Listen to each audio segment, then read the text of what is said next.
Today on CanCon Classics with me, Ian Strung, the Toronto indie folk rock band Burs, Lauren Dillon, Ray Gowdy, Oliver Compton, and Devin Savis. The songs are written by Dillon and Gowdy, and you can expect sardonic lyrics with a laid-back vibe and a haunting component that makes their indie folk feel like looking up at the stars. Take a listen to this track, Lily. I love this one.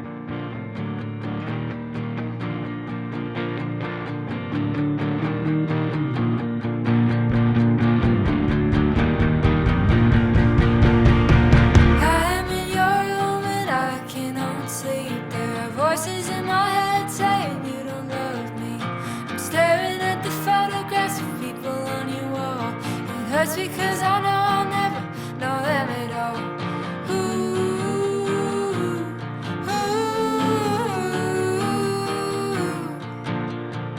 Something in you doesn't seem as painful as me. It is almost as life featuring my body. That's a thing she liked it, but I know she did not. Thinking about our body parts that up in knots.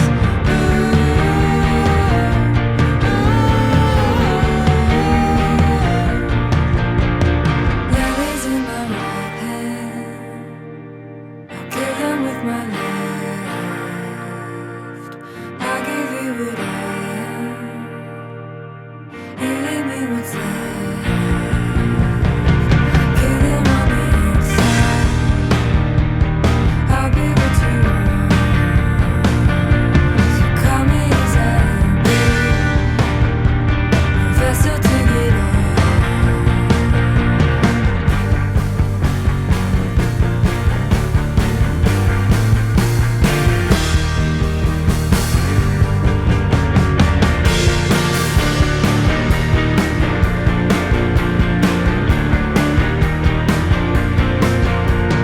Had a dream last night I didn't understand. I was hiding from the monsters and you're one of them. I am little, I'm a kid, things are very hard. I'm hunting for the fairies in the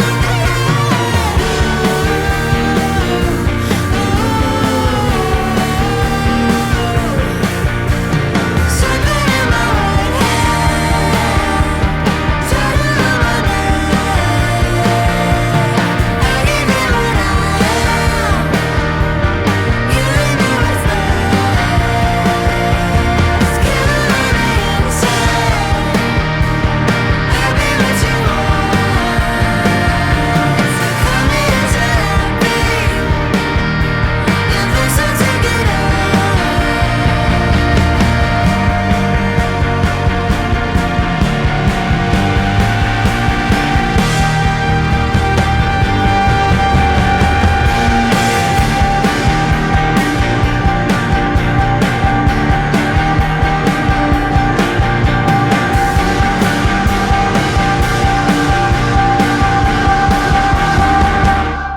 That was Lily by Burs off their debut album Holding Patterns.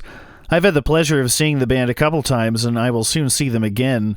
They were opening for By Divine Right and Shotgun Jimmy at the Transac on July 28th of this year, and opened for Beam's EP release at the Baby G on August 18th.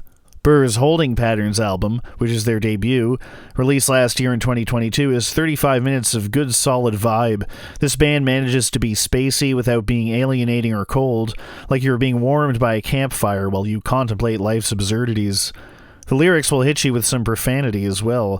The band's harmonies and vocal abilities are top-notch, and the sparing instrumentation is both space rock and also folk and country as well.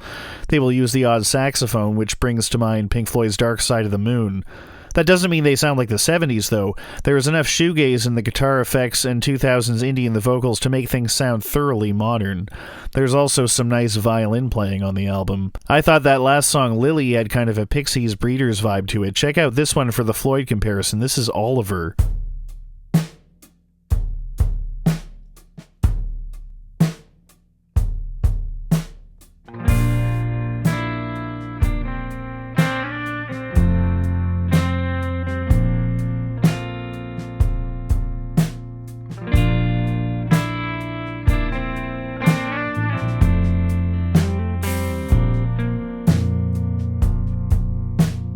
I don't wanna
That was Oliver off the Holding Patterns LP by Toronto's Burs.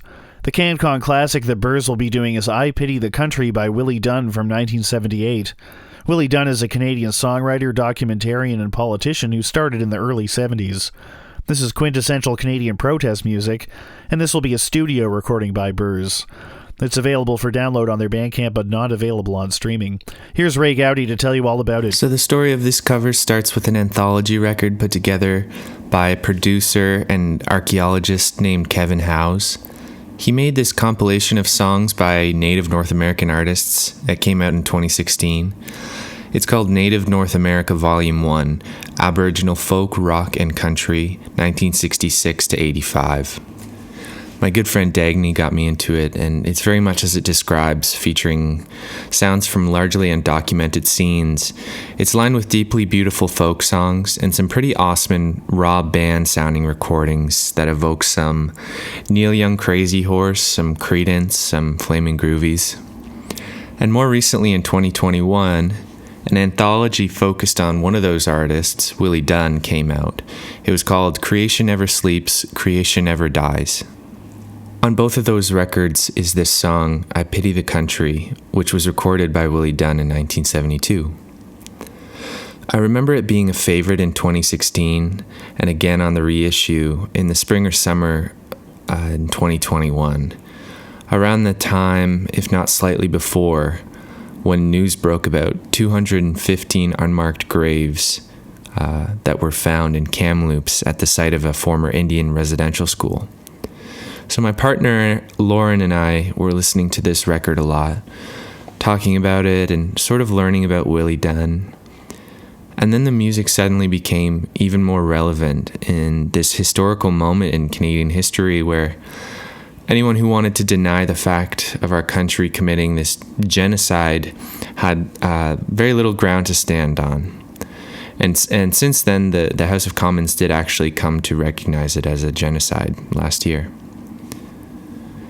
So anyhow, in the summer of 2021, our band had finished the bulk of recording our first record, and we were beginning to think about what the next one would be like.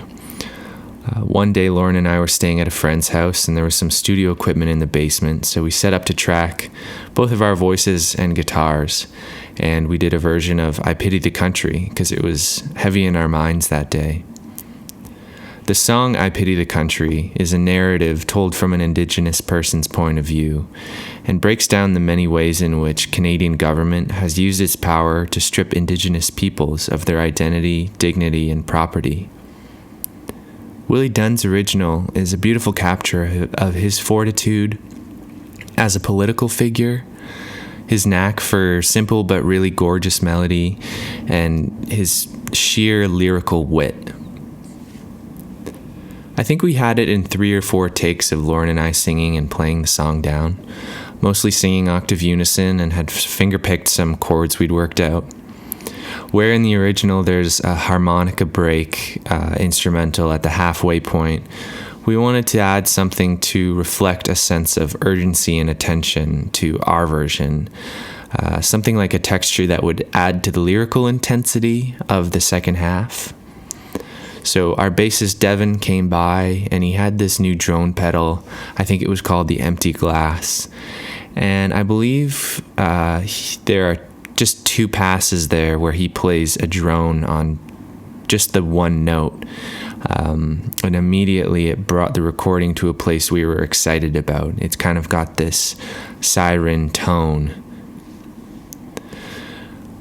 So it was uploaded to Bandcamp with the hope of sharing this poetry, this gorgeous poem with our friends. And we were to donate any purchase proceeds to the Indian Residential School Survivor Society. And if you go purchase it now, I'll continue to do that, because once in a while someone will donate, and I'll send the donations off. We're really happy to share this cover again because it's technically the most recent recording session to date that we've made and released as Burs, even though it came out before the album release last year. We're currently in the studio working on our second LP, and we're playing a few GTA shows this fall. So check us out on social media, Burs Music, for details about where we're playing next. Thanks for listening. Hope you enjoy. I Pity the Country by Willie Dunn. I pity the country, I pity the state, in the mind of a man who thrives on hate. Small are the lives of cheats and of liars, of bigoted news press, fascist town cries. Deception annoys me, deception destroys me, the Bill of Rights throws me, in jails they all know me. Frustrated our churchmen, the saving of stonemen, the tinker, the tailor, the colonial governor. They pull and they paw me, they're seeking to draw me away from the roundness of the light.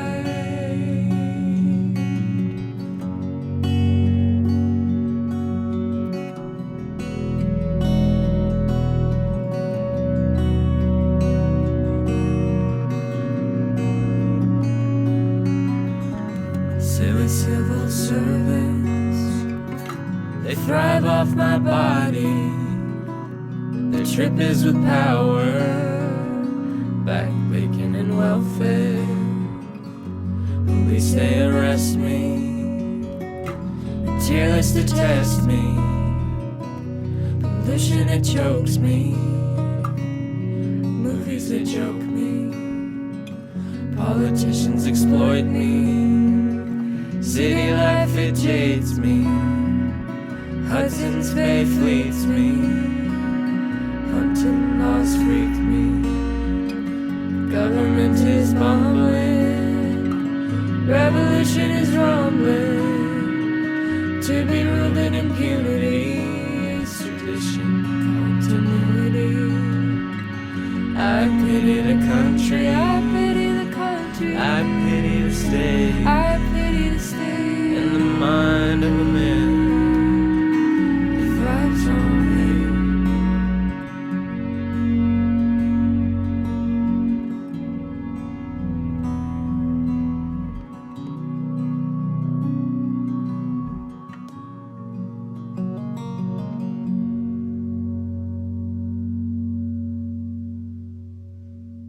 That was I Pity the Country, the 1978 Canadian protest song by Willie Dunn, covered by Toronto's Burs. You can download the track from their Bandcamp. That's all for this week on CanCon Classics. Remember to follow me on Instagram at Ian Strung, and I'm a musician myself. You can hear my CanCon Classics on all streaming sites and Instagram at Grand Fenwick, and my original music at Cold Dead Hands CA. Catch you next time.